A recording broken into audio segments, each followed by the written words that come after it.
So hello everyone, my name is Lopamudra Singh. So today we'll be specifically dealing with a new topic that is very essential for NABARD or for any topics that are agriculture oriented in UPSC. So the topic is today about the legislations that have been brought by the governments in various sectors that are needed for agriculture sector, like basically regarding the land reforms related to any kind of input management and about topics related to genetically modified organisms.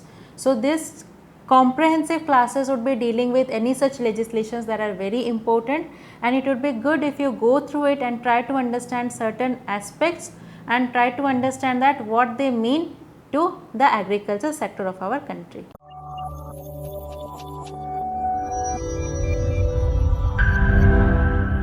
Okay, like we know right from the right from before the independence itself, land legislation has been an important part because the main source of revenues during the British Raj system was agriculture. So it was from that time onwards that it has been an integral part.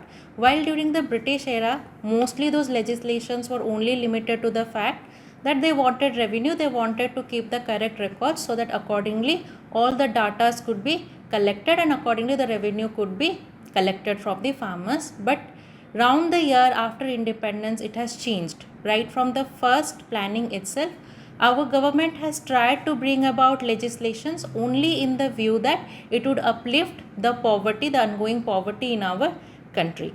So based on this, we'll be discussing about what are the important legislations that are going on. Okay, those legislations will be basically starting from land reforms that were the initial part of planning. So when we check about agriculture legislations, one thing we have to know is that we can actually broadly classify these legislations into two types. Okay, one legislation is that which is related to your all the infrastructural issues, like those related to land consolidation, then those which were related to how to divide those lands accordingly and give it to the poor or marginal laborers. And the second instant, which started from the 1960s, was about how to change the technical aspects of agriculture. So we'll start this chapter which is broadly related to the legislation. So let's start the presentation. Okay, so as it is already written that agriculture in India has gradually changed in function from subsistence to semi-commercial. Okay, so gradually the agriculture in India has changed. पहले जहाँ पे agriculture बस subsistence के लिए होता था, मतलब खुद के लिए, for self sufficiency itself, to only cater to own food needs, उसके लिए होता था. पर अभी धीरे धीरे सब्सिस्टेंस से हम लोग सेमी कमर्शियल की ओर जा रहे हैं. हम लोग इसलिए फार्मिंग कर रहे हैं ताकि we are not only self sufficient for our own sale but also we can sell whatever is left in the local markets. So the traditional system has been supplanted. Traditional farming के जगह हम अभी superior technology use कर रहे हैं for better production and for better not only for production, for better marginal profit as well. So the food grain production, as we know, it has drastically increased. Okay, so as we know that जहाँ पे हमारे पहले first 5 year plan के time पे only 50 million tons was the agricultural output of our country. अभी वो like in 2007-8 if we consider that has increased to 360 million. So हमने बहुत increase किया है 50 million से लेके 360 million का सफ़र, and it is a very long way we have come, and all those are due to all the institutional reforms and as well as all the reforms that had happened in the technical aspects. So technology development, adoption policy and the hard level of farmers have enabled this revolution, which has been aided by legislative initiatives that included codified regulation for agriculture and related industries. Obvious सा बात है, technology तो सबसे ज़्यादा ज़रूरी है. Production में मैनफोल्ड increase जो हुआ है वो टेक्नोलॉजी की वजह से हुआ है. But apart from it, those technological advances has been actually been increased with the help of some legislative initiatives as well. अगर legislative initiatives न होता तो शायद टेक्निकल मशीन्स या टेक्निकल एस्पेक्ट्स यूज़ करना पॉसिबल ही नहीं होता. तो as already said earlier, agriculture legislation India को कोई नया बात नहीं है, ये ब्रिटिश टाइम से ही यहाँ पे है. Okay, because the British genuinely wanted to collect the main source of their income was the revenue they were getting from agricultural lands. So they tried to bring up some reforms in the agriculture sector so that they could collect more and more revenues. ज़्यादा production होता तो उनको ज़्यादा revenues भी मिलता.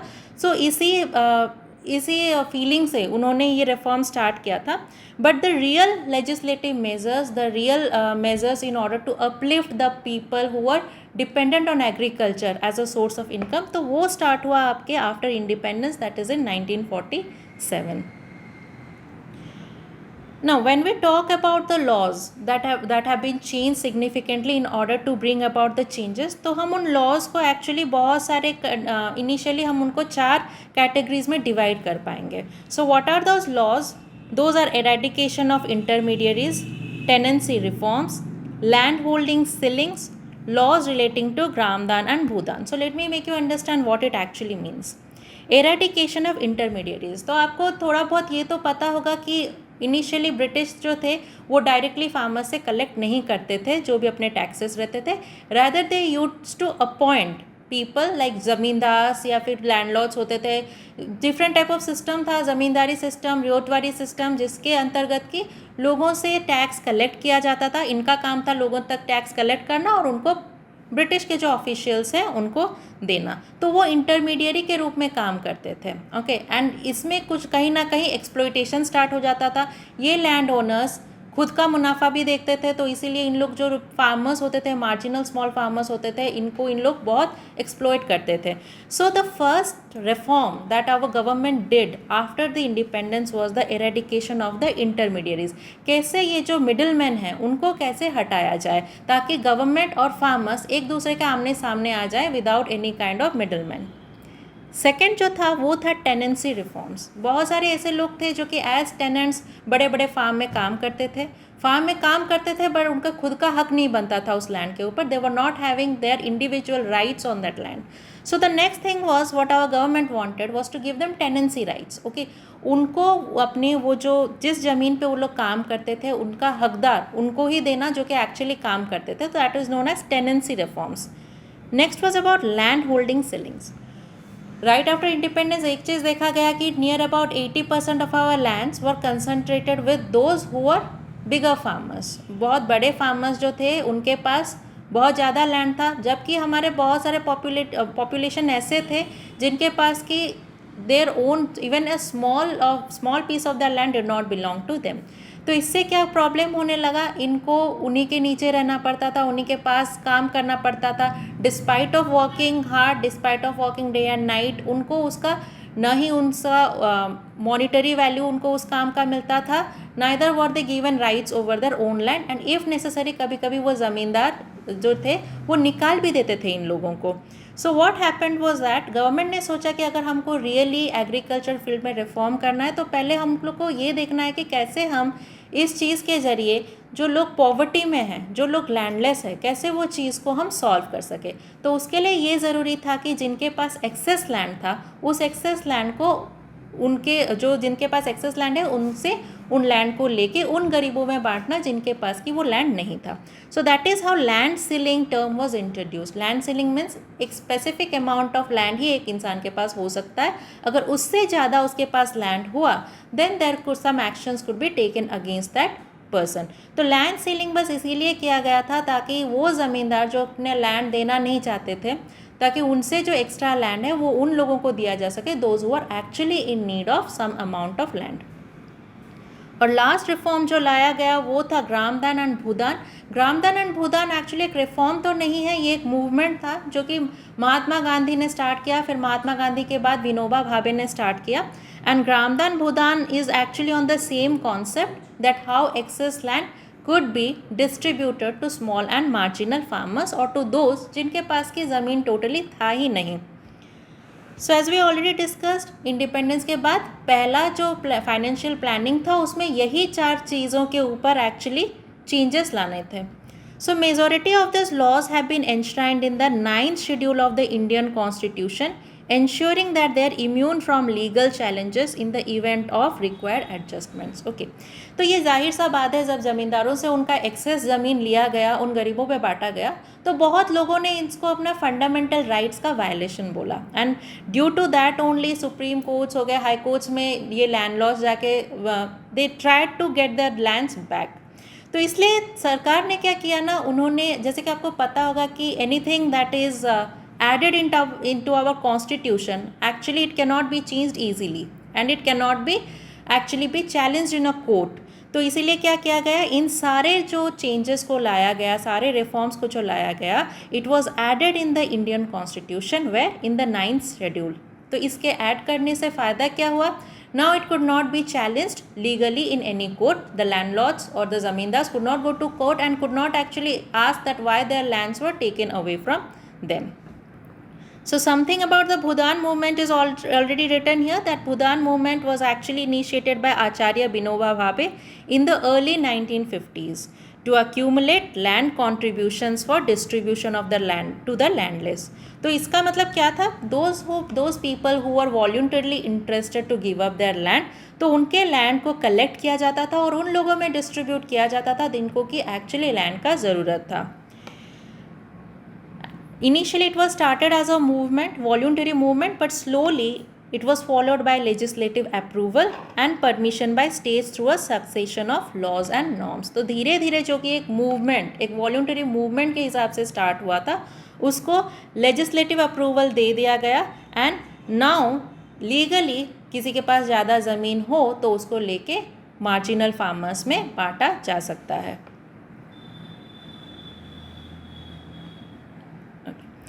So let us discuss about some of the land reforms or legislation that has been done. History में ऐसे बहुत सारे रिफॉर्म्स हुए हैं जो कि धीरे धीरे स्लोली लैंड रिफॉर्म्स को लाया गया है. Like you can see the examples given here.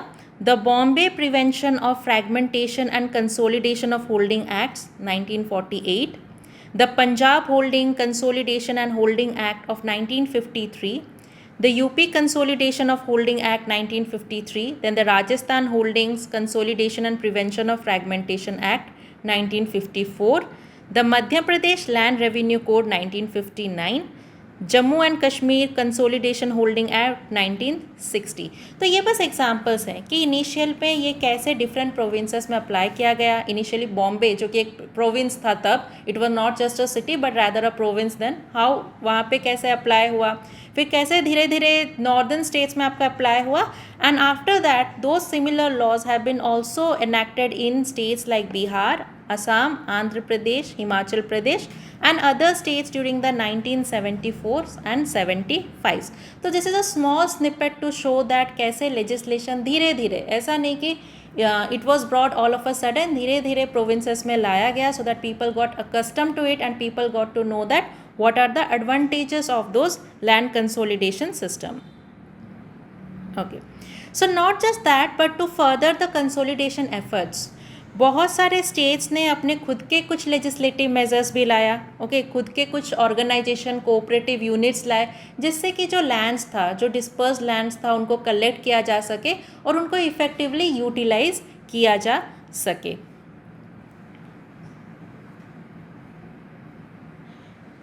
So the next part is about land legislation and reforms. So according to the entry number 18 of state list in the Constitution's 7th schedule, land tenures, land holdings and consolidations are under the exclusive legislative and administrative control of the states. क्योंकि respective states को अपने lands के बारे में पता है, they have a good information of how they could take different reforms, उनके लोगों तक क्या चेंजेस करेंगे तो ज़्यादा इफेक्टिव रहेगा. सो दिस लैंड रिलेटेड जो भी रिफॉर्म्स है, जो भी लेजिस्लेशंस है, actually the power of the changes have been given to states. तो एंट्री नंबर 18 जो कि लिस्ट 2 है, लिस्ट 2 में है, मतलब स्टेट लिस्ट में है. तो इससे ये पता चलता है कि किसी भी लैंड रिलेटेड इश्यूज़ को अगर चाहें तो स्टेट्स एक्सक्लूसिव लेजिस्लेटिव एक्ट्स ले सकते हैं उसके लिए, या कोई भी एडमिनिस्ट्रेटिव कंट्रोल ले सकते हैं. Now, since the first 5-year plan, the central government has acted as a consultant and coordinator. Main action तो रहता है स्टेट गवर्नमेंट का, बट हाँ, सेंट्रल गवर्नमेंट का भी कुछ एक्शंस रहता है. The central government can actually act as a consultant and also as a coordinator. Not only that but जो भी रिसेंट चेंजेस लैंड रिफॉर्म्स में होता है, be technical change, be any kind of institutional changes, अगर fund की ज़रूरत है तो कहीं ना कहीं सेंट्रल गवर्नमेंट उस फंड को भी देता है. Agrarian reforms have been a central topic in rural rebuilding as a means of ensuring social fairness for actual tillers and landless rural poor. तो जैसे कि हमने ऑलरेडी डिस्कस किया था, ब्रिटिश एरा में भी आपका लेजिस्लेशन होता था, बट उस लेजिस्लेशन का रीज़न अलग था. वहाँ पे उनका मोटिव ये था कि कैसे हम ज़्यादा टैक्स कलेक्ट कर सकें. अगर हम लैंड होल्डिंग्स का अच्छा रिकॉर्ड रखेंगे तो अकॉर्डिंगली हमको अच्छा फ़ायदा भी होगा. अगर हम प्रोडक्शन पे काम करेंगे तो हमको ज़्यादा फ़ायदा होगा, जिससे हमको ज़्यादा टैक्सेस मिलेगा. बट हमारे जो 1950s में फाइनेंशियल प्लानिंग में जो इंट्रोड्यूस हुआ है सारा रिफॉर्म्स, वो अलग है. उनका रीज़न, उनको इंट्रोड्यूस करने का रीज़न बस एक ही है, कैसे हम जो सोशल इश्यूज़ हैं रिलेटेड टू रूरल एरियाज़ हो गया, क्योंकि बेसिकली रूरल एरियाज़ में ही एग्रीकल्चर ओरिएंटेड काम होता है. तो कैसे ये जो सोशल फेयरनेस हम लाए एक रूरल सोसाइटी में, कैसे उन लैंडलेस रूरल लेबर्स को हम उनको एक चांस दे in order to get out of their poverty. So basically all the agrarian reforms that have been introduced after 1950s वो इसलिए लाया गया so that it could be laid for the groundwork for the long term expansion of our economy's industrial and territorial sectors. ऊपर से एक दूसरा reason भी है रिफॉर्म्स लाने के लिए. आपको पता होगा कि जो एग्रीकल्चरल सेक्टर है ये एक बेस सेक्टर है, ये इंडस्ट्रियल सेक्टर और बाकी सर्विस सेक्टर को बेस देता है, यहीं से इंडस्ट्रियल सेक्टर का एक्सपेंशन होता है. तो ऑब्वियस जब हम एग्रीकल्चर में इंक्रीज़ लाते हैं, प्रोडक्शन में इंक्रीज़ लाते हैं, समवेयर और the other we are bringing an expansion in our industrial and tertiary sector as well. So इसी को नज़र में रखते हुए एक तो है कैसे आपका जो फार्मर्स हैं, जो लैंडलेस लोग हैं, जो रूरल सोसाइटी में जो लोग रियली पुअर हैं, कैसे उनका चेंज लाया जा सके, कैसे उनका इनकम बढ़ाया जा सके. दूसरा क्या है, कैसे हम एग्रीकल्चर प्रोडक्शन बढ़ाने के साथ साथ जो इंडस्ट्रियल सेक्टर्स है, जो टर्सरी सेक्टर है, कैसे उसमें भी हम लोग इंक्रीज़ ला सकते हैं. तो इन्हीं को नज़र में रखते हुए हमने रिफॉर्म्स इंट्रोड्यूस किया हुआ है. Now, since the beginning of 1950s, the Union Minister of Rural Development, Department of Land Resources has played a critical role in forging a national consensus for implementing effective land reforms. तो ये बहुत ज़रूरी है जानने के लिए that the ministry in charge of all our reforms are Union Minister of Rural Development. उसमें specifically जो डिपार्टमेंट है, डिपार्टमेंट ऑफ लैंड रिसोर्सेज, इन्हीं का काम है कि कैसे वो इफ़ेक्टिवली कंसेशस करे कि कहाँ पे क्या चल रहा है, कहाँ पे लैंड होल्डिंग किसका कितना है, एंड अकॉर्डिंगली जो इफ़ेक्टिव लैंड रिफॉर्म्स हैं वो ला सके. Now those effective land reforms can include the abolishment of ज़मींदारी system and all the third parties, the introduction of family ceiling in the mid 50s, reduction of the ceiling limit and consolidation of the liens. So we already discussed in details that what are the meaning of this, okay, and we discussed about how the government want to do away with the intermediaries. जो पहले ज़मींदार थे या रोतवार्स थे, कैसे हमको उन intermediate से छुटकारा मिले ताकि लोग और जो लोग हैं और जो गवर्नमेंट है वो आमने सामने आए, so that the government would better understand that what are the issues happening with the farmers.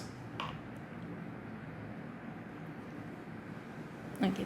Now the next part about is the discharging of constitutional and legal obligations. Okay. Government ने ऐसे कौन कौन सा administrative changes किया है जिससे कि land acquisition में हेल्पफुल हो. So the first will be discussing about the Administration of Land Acquisition Act of 1894. So the Ministry of Rural Development is the model ministry in the Union government for administrating the Land Acquisition Act of 1894 and for processing proposals for amendment to the act's provision periodically. Now ये जो Land Acquisition Act of 1894 है, इसके basic like why were they basically introduced? तो ये introduce इसलिए हुए हैं कि कैसे हम लैंडलेस लेबर्स को भी कुछ बेसिक अमाउंट ऑफ लैंड दे सके, जिससे कि एटलीस्ट उन लोग सेल्फ सफिशिएंट हो जाए खुद का फूड प्रोडक्शन के लिए at least, so that they could at least get some margin और some benefit, some profit of their own. Now 1894 का जो लैंड एक्विजिशन एक्ट है, it is just a base act. इसमें बार बार एडमिनिस्ट्रेटिव चेंजेस लाए गए हैं, बार बार अमेंडमेंट्स लाए गए हैं. So the ever mention act was last updated in 1984 In 2009, the Lok Sabha enacted the Property Amendment Bill 2007 to defend the safety of poor farmers whose land is purchased for industrial purposes. तो जैसे कि हमने बोला कि बार बार इसमें amendment हुआ है. 2007 में एक अमेंडमेंट हुआ था जिसमें कि मेन कंसर्न यही था कि कैसे जो पुअर फार्मर्स हैं उनके सेफ्टी को हम डिफेंड कर सकें, सो दैट इन केस अगर इन पुअर फार्मर्स का लैंड लिया जाता है फॉर इंडस्ट्रियल पर्पजेस के लिए तो कैसे हम उनको कंपेंसेट कर सकें. Now again in 2013 also this act was amended. It provides for a higher compensation to those deprived of land by the government for both public and private sectors. तो 2013 में जो अमेंडमेंट हुआ again it was on the same fact कि कैसे उन लोगों का ज़मीन जो कि लिया जाता है either for some kind of public और प्राइवेट सेक्टर, तो कैसे उन लोगों को हम बेटर कंपेंसेशन दे सके ताकि उनके लैंड जाने के बाद भी उनको ज़्यादा कुछ लॉस ना हो.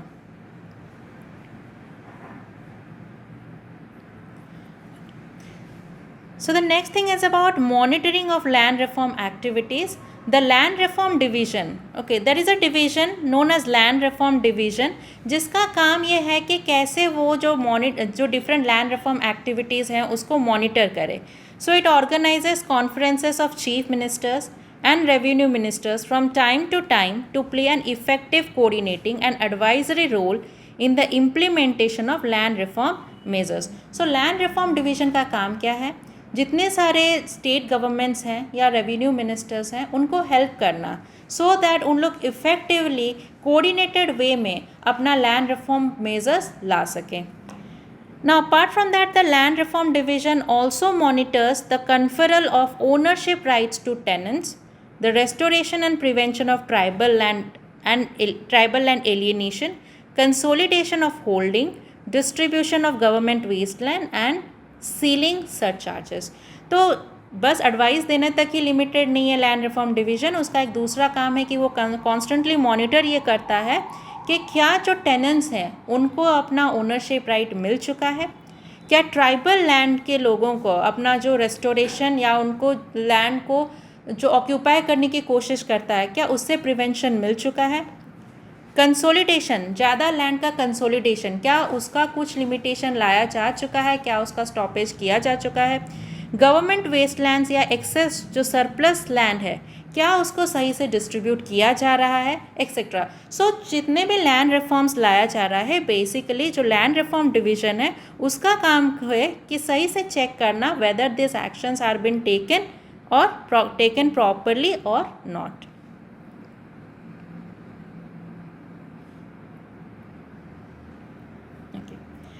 Now the conferment of ownership rights to tenants. Many states have passed legislation granting renters ownership rights, preventing them from wrongful eviction and allowing cultivated tenants to earn ownership rights in exchange of remuneration. तो अभी तक हमने जो भी infrastructural changes के बारे में discuss किया, ओके, तो बहुत सारे स्टेट्स ने अपने अंदर ही ऐसे लेजिस्लेटिव चेंजेस ला चुके हैं जिससे कि जो रेंटर्स हैं उनको ओनरशिप राइट्स मिल चुका है. अगर उनको ज़बरदस्ती लैंड से एविक्ट किया जा रहा है तो उसके अगेंस्ट भी रिफॉर्म्स लाया जा चुका है. Now all those changes have been done and but despite of this changes also बहुत सारे ऐसे स्टेट्स हैं जो कि लैंड रिफॉर्म्स लाने में अभी तक भी सक्सेसफुल नहीं हुए हैं. लॉज इंट्रोड्यूस हो चुके हैं बट उनका एग्जीक्यूशन सही से नहीं हुआ है. Now subtenancies are typically forbidden across the country with the exception of widows, members of military services, juveniles, unmarried women, people with impairments and others. तो सब टेनेंट सिस्टम जो है वो हमारे कंट्री में फॉरबिड हो चुका है. अब किसी के लैंड में भी आप सब टेनेंट सिस्टम में किसी को काम पे नहीं रख सकते, you can not exploit them. पर फिर भी इसमें कुछ एक्सेप्शंस हैं like widows, members of military services, juveniles, unmarried women, people with impairments. If they want, yes they can actually, जब इनको ज़रूरत है कि अगर ये चाहें तो अपने एग्रीकल्चर फील्ड में किसी टेनेंट को रख सकते हैं in order to do their work properly. Presently, 125.86 lakh tenants' rights have been secured through 167.14 lakh acres of land.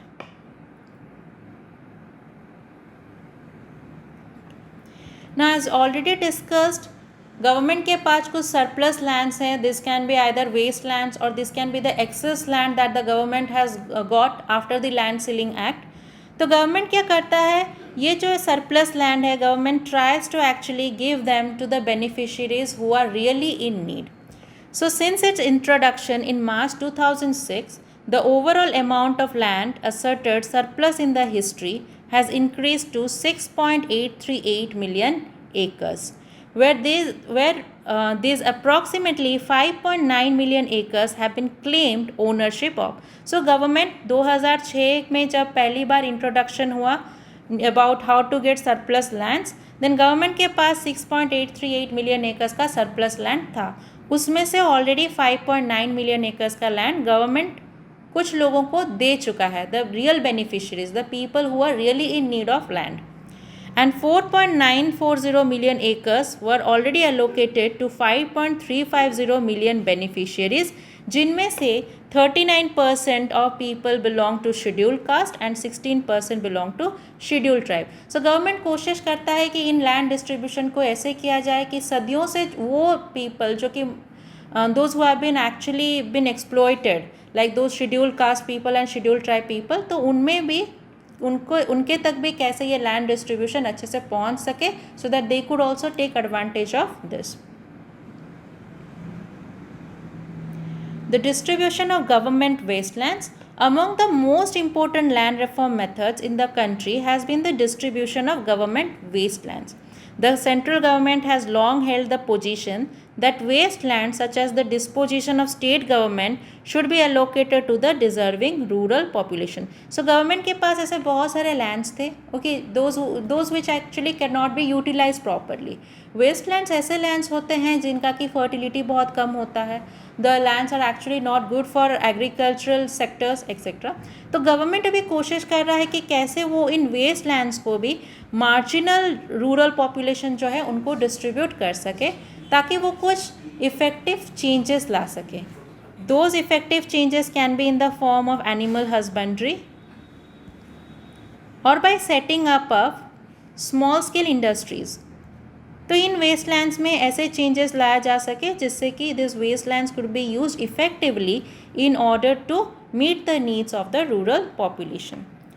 So far 14.747 million acres of government wastelands have already been allocated to the rural puars who are landless. तो government ये कोशिश कर रहा है कि कैसे इन waste land से at least जो पुअर हैं उनका एमेंसिपेट किया जा सके, उनको पॉवर्टी से बाहर निकाला जा सके. Now, one of the important reforms is that of consolidation of land holdings. Consolidation of land holding एक ऐसा इंफ्रास्ट्रक्चरल चेंज था जिसके वजह से कि 1960s का ग्रीन रिवॉल्यूशन यूज़ हो पाया स्टेट्स में. Now what is consolidation land forms exactly about, how this reform was brought about, क्या क्या चेंजेस गवर्नमेंट ने किया, उसके बाद उसका इफेक्ट क्या था, will be discussing in detail about that. Now consolidation of land holding. The land reform policy emphasizes the consolidation of scattered agricultural land holdings. Okay. Now agriculture land के हिसाब से हमने ये तो पढ़ा कि एक्सेस लैंड जो था वो गरीबों में बांट दिया गया. ओके, कुछ लोग ऐसे भी थे जो कि भूदान के ज़रिए या ग्रामदान के ज़रिए खुद ही वॉलंटरली अपना लैंड देने लगे पुअर से. ना इसमें प्रॉब्लम क्या था, बहुत बार ऐसे होने लगा कि एक ही ओनर के पास लैंड्स तो थे पर वो लैंड स्कैटर्ड थे. मतलब एक लैंड खुद के घर के पास था तो एक लैंड उससे 3-4 ज़मीन के बाद था. Now the lands that a single person was having scattered land holding से प्रॉब्लम क्या था, एक तो उसका टाइम का वेस्टेज होता था, दूसरा not only time but also उसके एफर्ट्स का वेस्टेज होता था. ओके, उसके मनी का वेस्टेज होता था. तो इसलिए सक्सेसफुल लैंड रिफॉर्म लाने के लिए ज़रूरी था कि ये जो स्कैटर्ड लैंड्स हैं उनको कलेक्ट करके एक जगह लाया सके, ताकि वो फार्मर इफ़ेक्टिवली एक बड़े लैंड पे काम कर सके, उसका टाइम का भी सेविंग हो. और एक बड़ा लैंड एक जगह होने से फ़ायदा ये है कि वहाँ पे टेक्निकल चेंजेस भी लाया जा सकता है. So successive 5-year plans have actually emphasized largely on the consolidation of scattered land holdings. As a result, several states have passed legislation and begun work on land consolidation. The achievement of Uttar Pradesh, Haryana and Punjab in this case is noteworthy. Okay, तो बहुत सारे state ने already ये legislation ला चुका है जिसके हिसाब से जो स्कैटर लैंड्स था लोगों का वो उनको एक साथ कैसे कलेक्ट करके एक ही जगह पे लाया जा सके, तो उसके ऊपर काम किया गया. ना बहुत सारे northern states like UP, Haryana, Punjab, यहाँ पे ऐसे ही किया गया है. जो लोगों का स्कैटर लैंड्स था उसके जगह उनको एक सिंगल पीस ऑफ प्लॉट दिया गया ताकि इफेक्टिवली वो वहाँ पे चेंजेस ला सकें. Even now, in around 9,000 to 10,000 villages in Uttar Pradesh, land concentration is in progress. And it has not stopped. बहुत सारे states में ये अभी भी चल रहा है land consolidation का process. 163.347 million acres of land has been consolidated across the country underneath the supervision of Secretary of State for Rural Development. A national level committee has been formed to ensure continuous improvement of land consolidation and to focus on issues such as technological upgradation of survey data, records of rights and map. तो consolidation को easy करने के लिए जो secretary of state for rural development है उन्होंने एक committee बनाया है, national level committee. National level committee का काम क्या है कि कैसे ये लैंड कंसोलिडेशन का प्रोसेस में इम्प्रूवमेंट हो सके ताकि ये ईजिली अप्लाई किया जा सके. क्योंकि एक बार कंसोलिडेशन ऑफ लैंड हो जाता है तो टेक्निकल अपग्रेडेशन उस लैंड पे हो सकता है. So different changes have been tried to be brought up by this national level committee. Now what exactly is the meaning of consolidation of land holding? It means converting many small and fragmented land holdings into one big farms. Like अगर एक farmer के पास 5 एकड़ land है but all those 5 acres land जो कि unevenly distributed है, एक जगह पे उसका 1 एकड़ का लैंड है तो दूसरा कहीं पे 2 एकड़ का है तो कहीं पे 0.5 एकड़ का है. ना all this lands are scattered also. एक ज़मीन पे टीलिंग ख़त्म करके उसको दूसरे तक जाना पड़ता है. इसमें उसका टाइम का खर्चा होता है लेकिन उसके पैसे का खर्चा होता है. And because each of this land holdings are small इसलिए वहाँ पर वो चाह के भी कोई टेक्निकल या मैकेनिकल चेंजेस नहीं ला सकता है. तो इसीलिए सबसे यूज़फुल क्या है कि इन स्मॉल फ्रैगमेंटेड होल्डिंग्स को ऐसे चेंज करना है ताकि उन पे वो एक बिग फार्म में कन्वर्ट हो सके.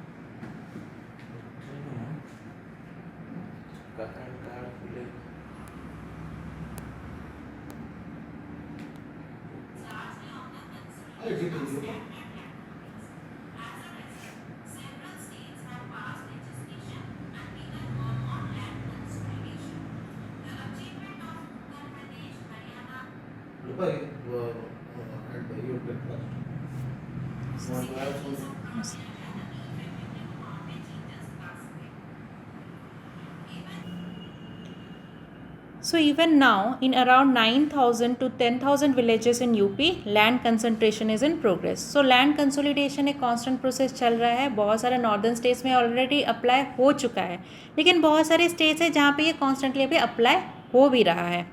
So 163.347 million acres of land has been consolidated across the country underneath the supervision of Secretary of State for Rural Development. A national level committee has been formed. तो एक national level committee create किया गया है for this purpose जिनका काम है कि continuously check that how has this land consolidation process improved and to focus on issues such as technological upgradation of survey data, records of rights and maps.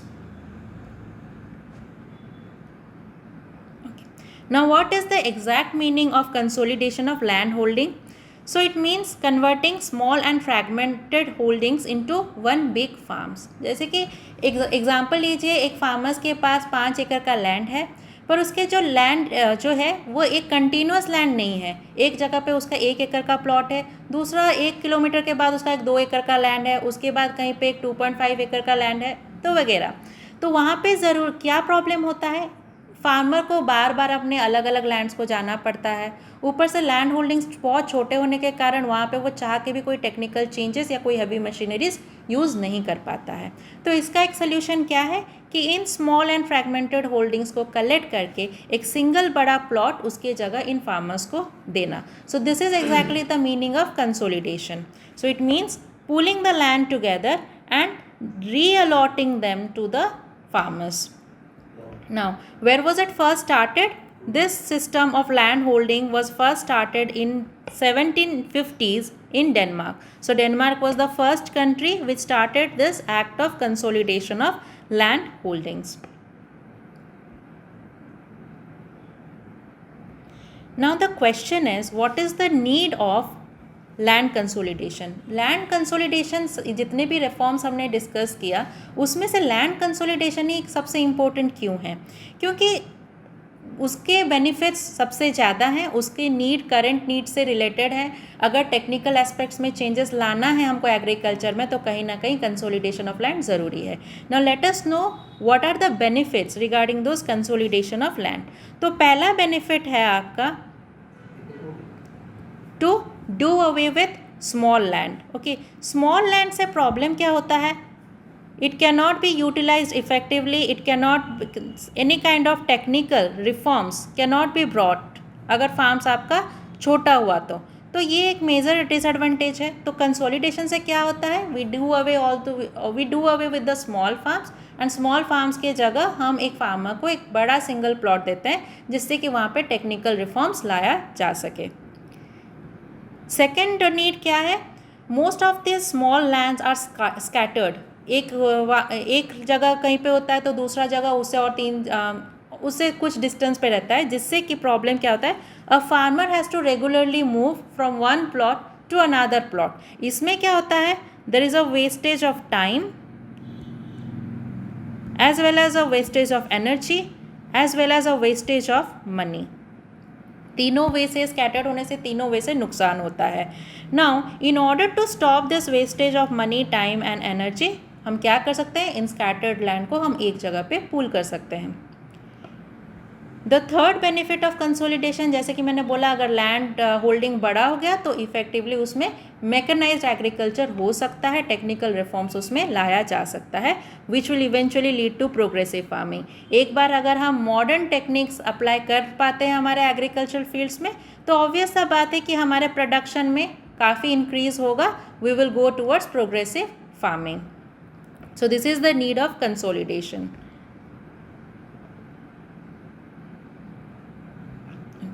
Now what are the methods of land consolidation? Land consolidation ज़रूरी तो है but land consolidation कैसे हो सकता है? Now there are two basic methods. एक तो voluntary consolidation भी हो सकता है या compulsory consolidation हो सकता है। Now voluntary consolidation मतलब क्या?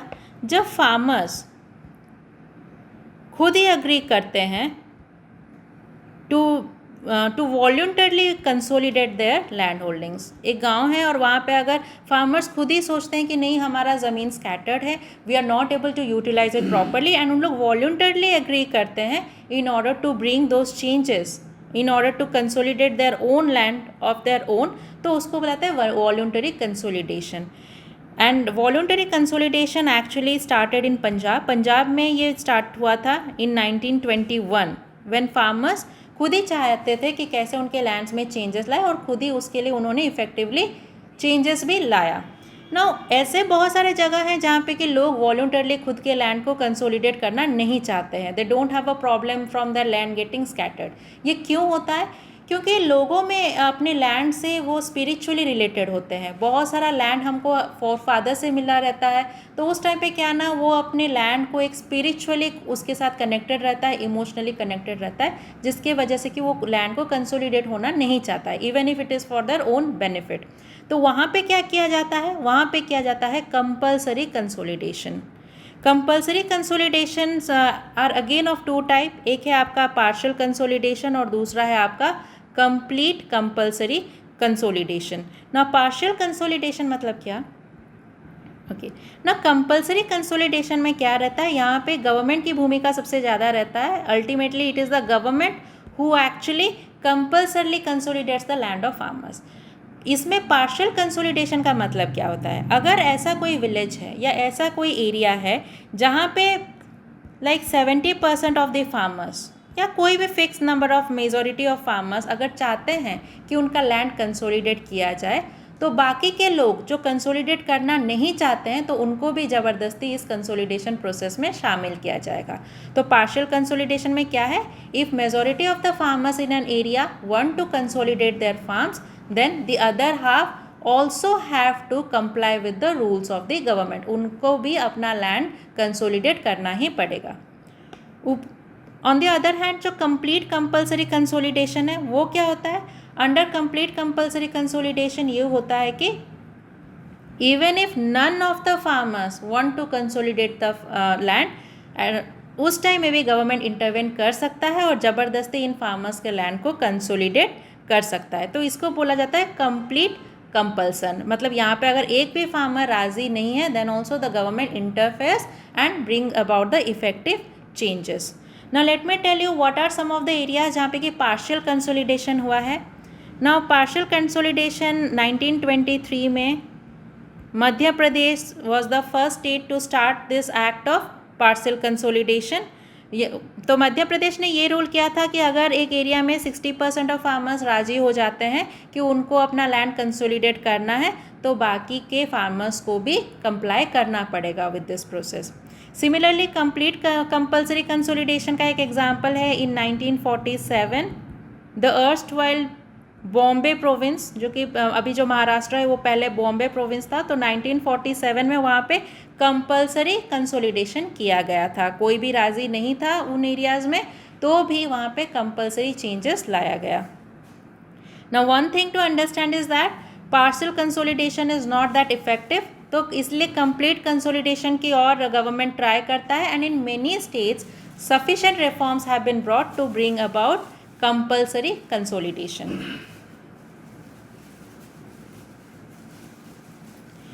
Now what are the land consolidation benefits? Benefits तो बहुत सारे हैं लैंड कंसोलिडेशन के, हमने ऑलरेडी पढ़े हैं। एक है साइंटिफिक मेथड इम्प्लीमेंटेशन। अगर आपका लैंड होल्डिंग बड़ा रहता है तो जैसे कि हमने बोला, जो टेक्निकल चेंजेस हैं, जो टेक्निकल रिफॉर्म्स हैं, वो हम इम्प्लीमेंट कर सकते हैं। टेक्निकल चेंजेस ला सकते हैं तो एक बात है कि हम बेटर इरिगेशन फैसिलिटीज़ भी ला सकते हैं, और बेटर टेक्निकल एस्पेक्ट्स और बेटर इरिगेशन अगर मिल जाता है तो इवेंचुअली इससे क्या होता है, हमारे प्रोडक्शन में काफ़ी हद तक इम्प्रूवमेंट भी हो जाता है। तो ये एक मेजर पॉइंट है। दूसरा है no wastage of land. Land consolidation का वेस्टेज ऑफ लैंड नहीं होता है, क्योंकि छोटे छोटे लैंड जब लोगों का स्कैटर्ड हुआ करता था तो इन छोटे छोटे लैंड के बीच भी मैनुअल बाउंड्री किया जाता था। उस बाउंड्री के हिसाब से भी बहुत सारा लैंड वेस्ट हो जाता था। तो अभी जहाँ पे एक इंसान के पास स्कैटर्ड लैंड्स नहीं है, उसके पास एक बड़ा सा प्लॉट है, तो उससे क्या होता है, वेस्टेज ऑफ लैंड भी नहीं होता है। Next, due to scattering of lands हमने डिस्कस किया था, मनी, टाइम, एनर्जी तीनों का वेस्टेज होता था। जब हम वो लैंड कंसोलिडेट कर देते तो फार्मर का मनी, उसका टाइम, उसका एनर्जी सब सेव होता है।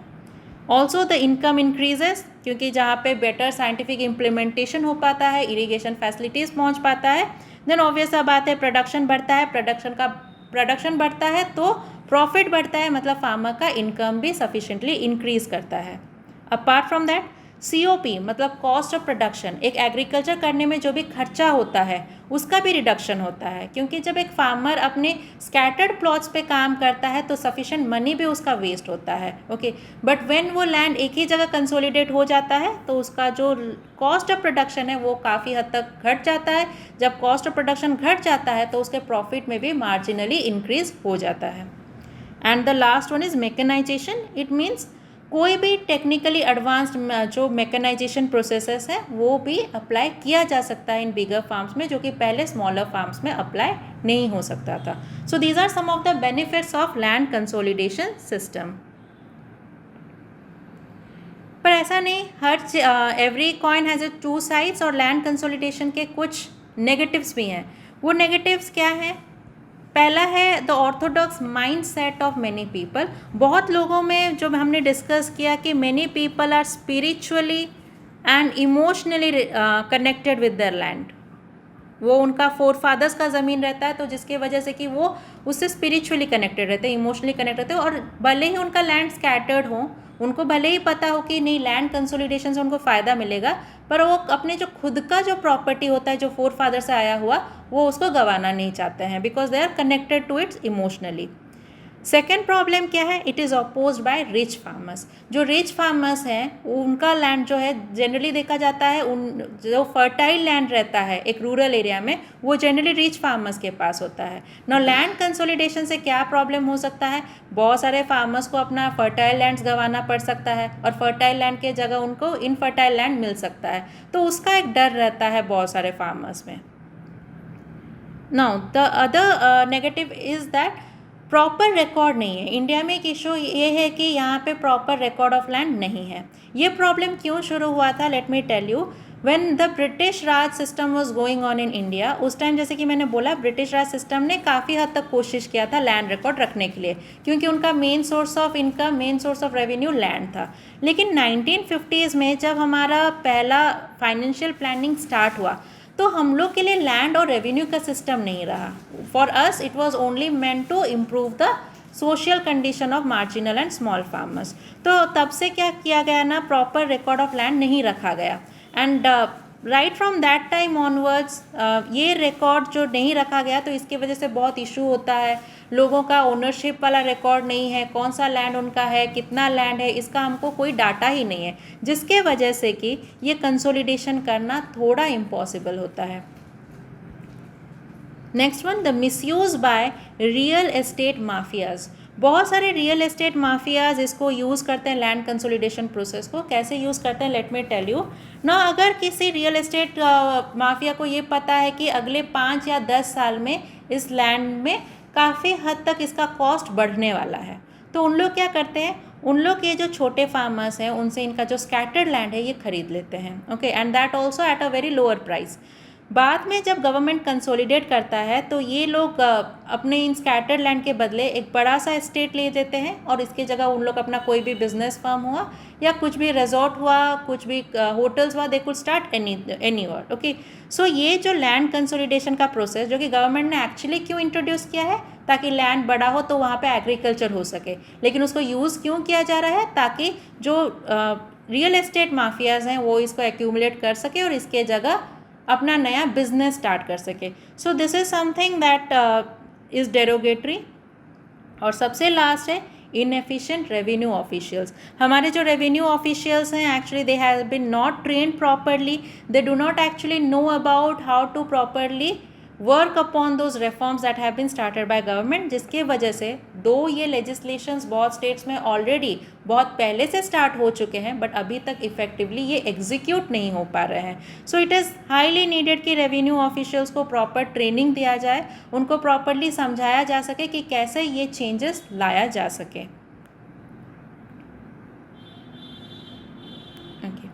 ना सबसे मेन चीज़ जो है, अगर लैंड रिफॉर्म्स हमको इफेक्टिवली करना है, कंसोलिडेशन करना है, तो हमने ऑलरेडी जो मिस्टेक किया है by not keeping proper records of land, उसको चेंज करना है।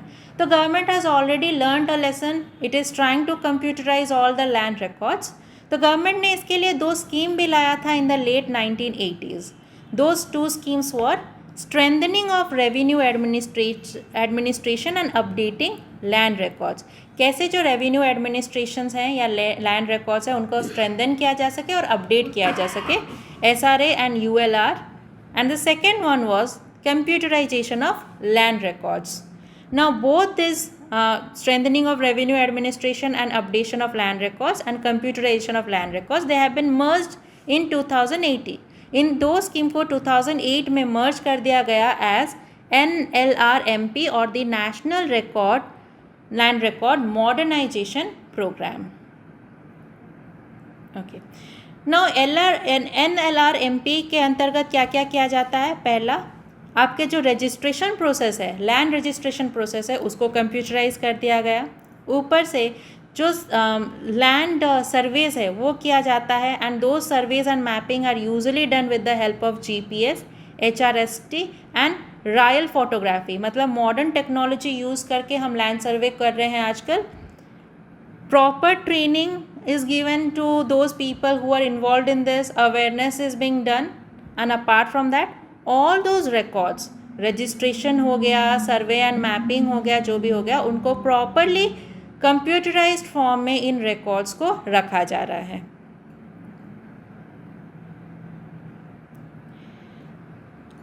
So the computerisation of land records, जैसे कि हमने बोला, it has been actually introduced recently. ये 2008 में रिसेंटली इंट्रोड्यूस किया गया, जब गवर्नमेंट को लगा कि नहीं, कंसोलिडेशन ऑफ लैंड के लिए ये बहुत ज़रूरी है कि हमारे पास पहले प्रॉपर रिकॉर्ड होना चाहिए, जो कि ब्रिटिश राज के सिस्टम के बाद 1950s में ये चीज़ नहीं किया गया।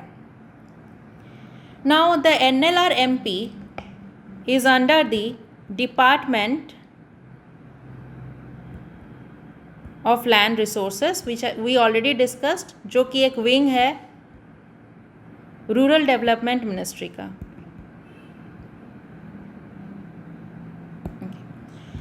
सो the next part we discussed already about land consolidation. हमने ये पढ़ा कि लैंड कंसोलिडेशन के लिए ज़रूरी क्या है। उसके बाद हमने ये भी पढ़ा कि NLRMP को क्यों लाया गया 2008 में, क्यों ये स्कीम मर्ज किया, दोनों स्कीम को मर्ज किया गया, और मर्ज करने के बाद फ़ायदा क्या हुआ, we already discussed about that.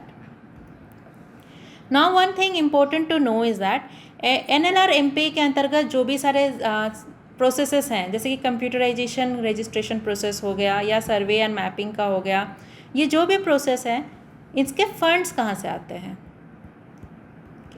Those funds are managed by the central government as well as the state government। जैसे कि कंप्यूटराइजेशन एंड रजिस्ट्रेशन प्रोसेस के लिए जो फंड रहता है, उसका 100% फंड आपका देता है central government. The state government has no contribution in it.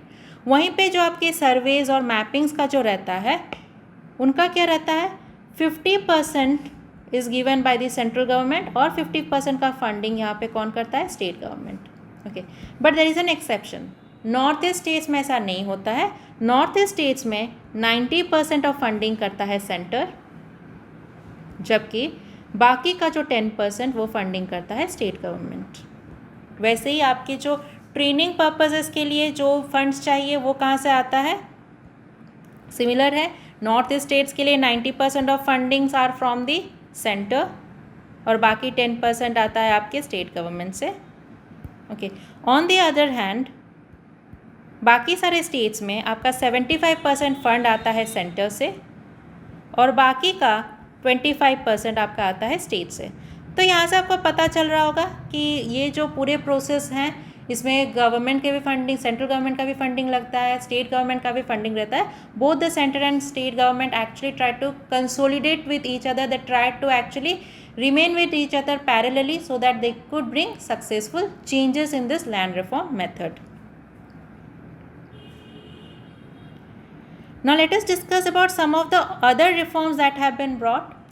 तो एक है आपका restriction of alienation and restoration of alienated tribal lands. तो अब तक हमने जितने लैंड्स के बारे में डिस्कस किया, ये आपके सारे रूरल लैंड्स, जहाँ पे कि एक्चुअल में मार्जिनल और स्मॉल फार्मर्स होते हैं, जहाँ पे एक्चुअली ये एज ओल्ड सिस्टम ऑफ ज़मींदारी और रोतवरी था। पर अभी हम लोग थोड़ा आगे जाएंगे, will be discussing about tribal lands. Tribal lands का प्रॉब्लम कुछ और ही है। ट्राइबल लैंड्स ऐसे लैंड्स हैं जो कि सदियों से दूसरे सेक्टर ऑफ सोसाइटी से एलियनेटेड रहा है, and time and again the different parts of the societies have tried to occupy those tribal lands for their own benefit. तो इसलिए क्या किया गया है, article 46 of the constitution mandates the state to encourage the objective of scheduled caste and tribe and safeguard minorities from social injustice and mistreatment in all aspects.